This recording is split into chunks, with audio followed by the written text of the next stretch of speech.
Hi everyone, welcome back. Thanks for joining us today. We've got a brand new story to share with you, so let's begin. My name is Jake, and for the past 10 years, I was married to a woman named Natalie. If you had asked me a few years ago, I would have told you I had a good marriage. Turns out, I was dead wrong. Natalie was planning to leave me, thinking she'd walk away with half of everything. She thought she had it all figured out. But what she didn't know was that I was 3 steps ahead. I guess if I'm being honest, things weren't always bad between me and Natalie. When we first got together, she was sweet and attentive. Back then, I actually felt like she was proud to be with me. But over time, things changed. She started picking at me. At first, I brushed it off as playful teasing. But then it got worse. She'd compare me to other men, coworkers, friends, even strangers. Why can't you be more ambitious like James? You see how Kevin takes his wife on vacations? Must be nice. Frank always knows how to fix things around the house. You should learn from him. It was always someone else. Someone taller, someone richer, someone better. At some point, I realized that no matter what I did, it was never enough for her. If I worked late, I wasn't making enough money. If I came home early, I didn't have enough drive. If I bought her gifts, I was wasting money. If I didn't, I was neglecting her. There was no winning. And trust me, I tried. The only reason I didn't walk away sooner was because of our daughter.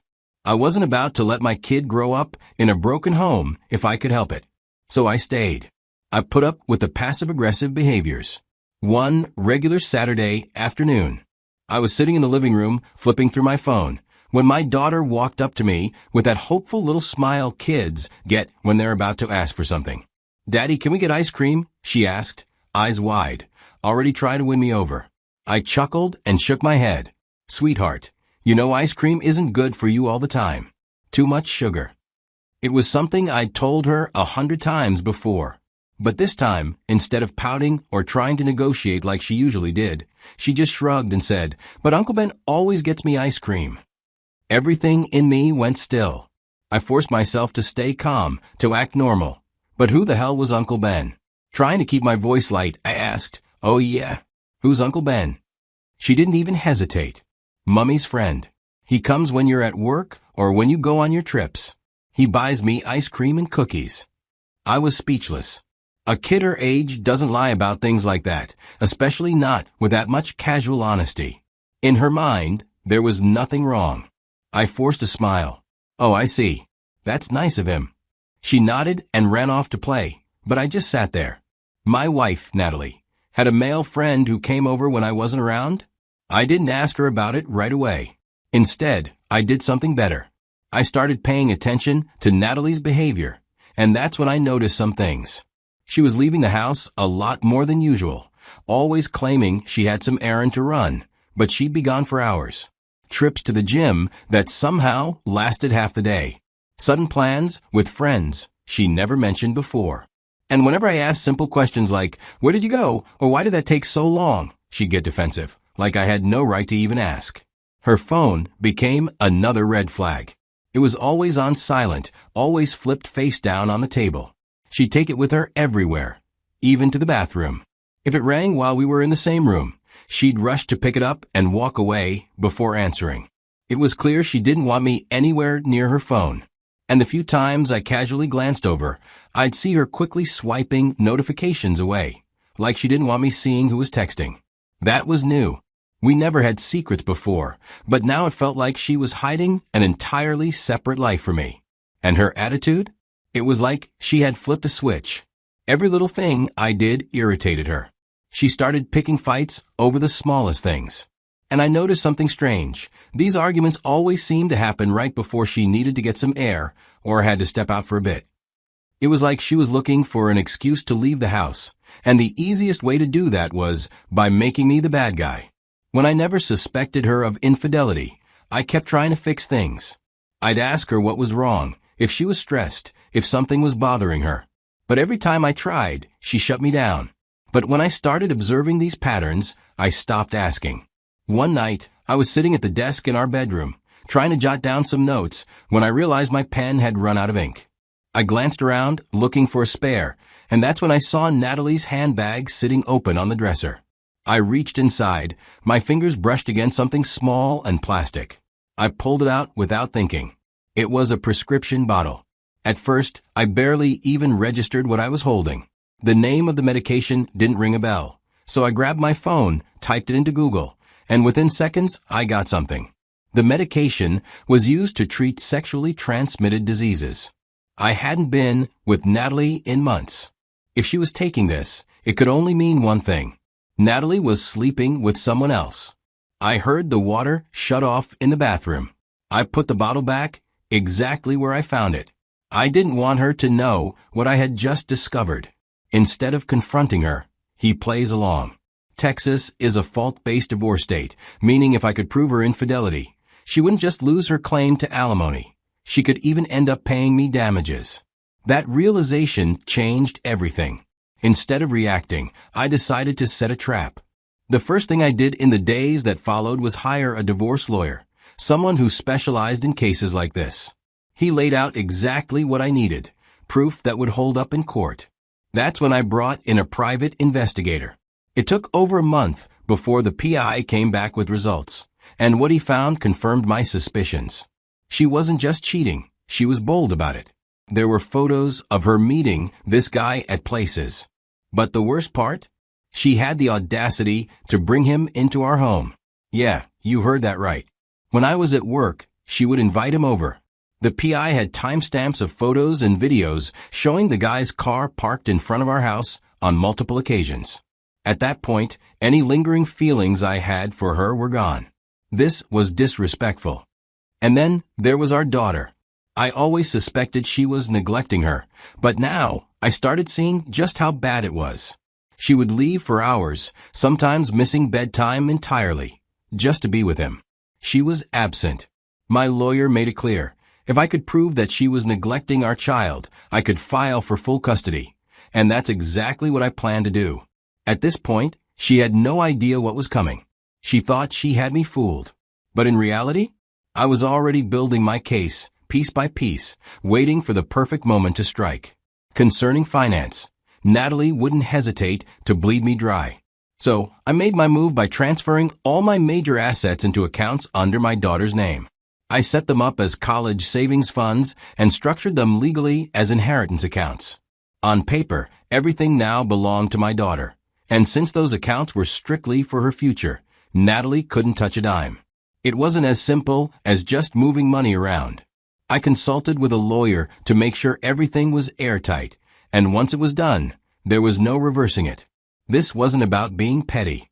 It was about protecting what I had worked for. If I left everything in our joint accounts and asked Natalie for divorce, she would have had every right to claim half of it, maybe even more if she played her cards right. As far as it was set aside for our daughter's future, the money wasn't mine anymore. All I have to do is end up as my daughter's legal custodian of her accounts. I will still have full control. One night, after yet another argument, Natalie finally said the words I had been waiting to hear. I want a divorce. She folded her arms and stared at me, expecting me to beg, to panic, to fight for her. But I didn't. I had been ready for this moment long, before she even thought about saying it out loud. I wanted out just as badly, maybe even more. Instead of arguing back, I just smiled and said, "Okay." That one word threw her off. She blinked, like she hadn't expected it to be that easy. She thought she had the upper hand. In her mind, she was about to walk away with half of everything, plus alimony to keep her comfortable.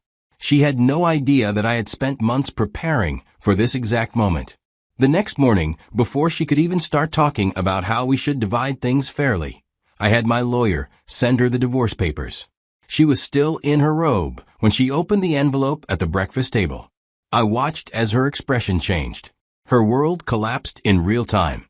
The papers outlined everything. Not only was she not getting alimony, she might even have to pay me damages. For the first time in a long time, she was speechless. She looked at me, eyes wide, as if seeing me for the first time. When the divorce proceedings started, Natalie still carried herself like she had everything under control. She probably thought there would be a way out. But she was wrong.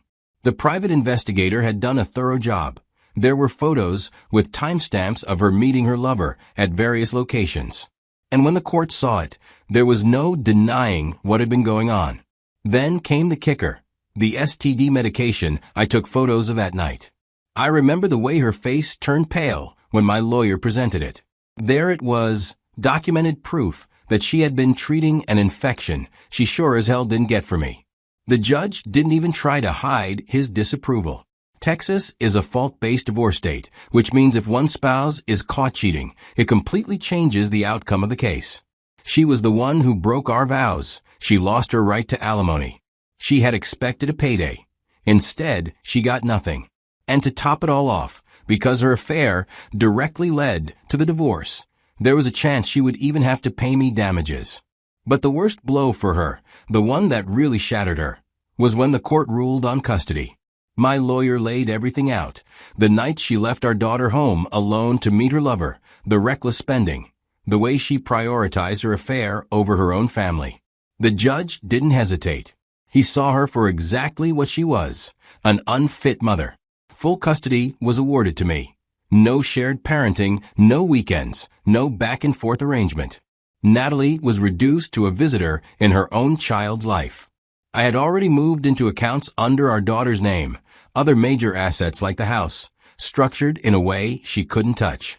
By the time the ruling came down, she had nothing left. When we walked out of that courtroom, she wasn't the same woman who had confidently asked for a divorce. I won't lie, there was a time when I might have taken her back and fixed things for the sake of our daughter. But that time is long gone. I see things clearly now. Some mistakes can't be undone. And some people only regret their actions when they realize the consequences. That's exactly what happened to Natalie. At first, she tried to act like she didn't care. The moment she realized she wasn't getting a dime from me, that she was losing custody, that she had nothing to fall back on, suddenly, she wasn't so sure about leaving. She started calling, sending long messages about how we had so many good years together, how she made a mistake, how our daughter needed both of us. But where was that concern for our family when she was sneaking around? Where was all that regret when she was lying to my face, treating me like I wasn't good enough? I stayed firm. She tried every trick in the book, guilt, fake remorse, even blaming me for not fighting for our marriage. But you can't fight for something that the other person already set on fire. She was never sorry about what she did. She was sorry she got caught, and even sorrier that I didn't let her walk away with the life she thought she deserved.